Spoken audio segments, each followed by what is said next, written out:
What's up, guys? Lucky here from Lucky7 Mudmowers, YouTube.com.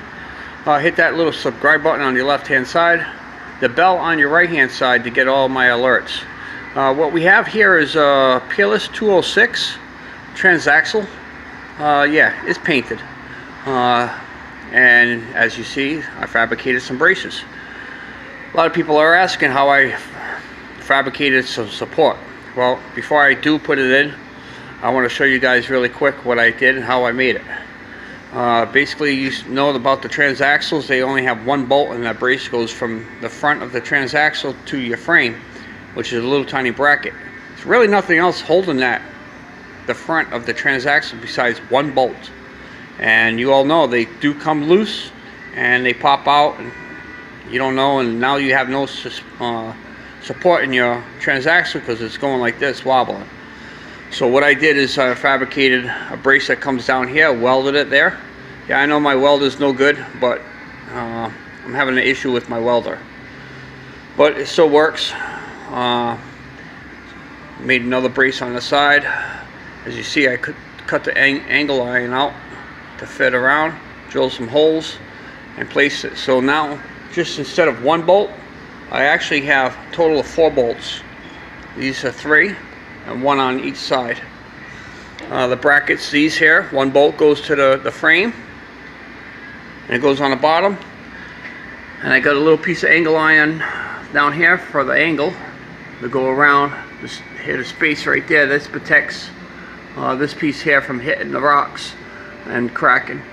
And look at that, I got a GoPro mount on the bottom.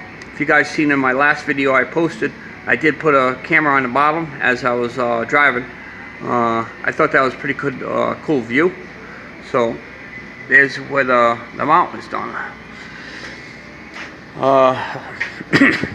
I do have the bearings inside this transaxle, and if you're interested in the part number is right here, 6203, 2 R and Roger, S and Sam.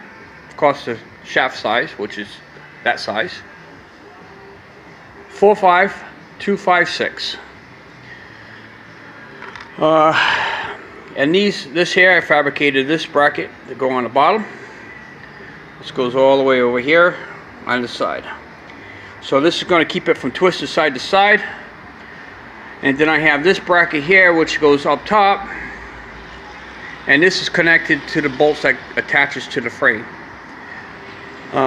With all this support, it does work out really well. I've had this in there several times before, and it does work. The brace I have here, this is definitely going to guarantee to work, because everybody always has that issue with that one bolt. So hopefully, even if these bolts here, this one here comes off and the other side comes off, I still have these 3 here, and hopefully we'll see what happens. Well, there's my short little video. Always thumbs up, like, share, and post a comment below. What do you think? Can we do any more fabrication on this transaxle before I install it? We'll see. Oh yeah, everybody always asks. There's my 3-inch pulley in the back. Now, we'll talk to you guys later. Thank you. Hit that subscribe button. Very close to 1,000 subscribers, and I wouldn't be there without you guys. Thank you very much. Lucky7 Mudmowers, YouTube.com.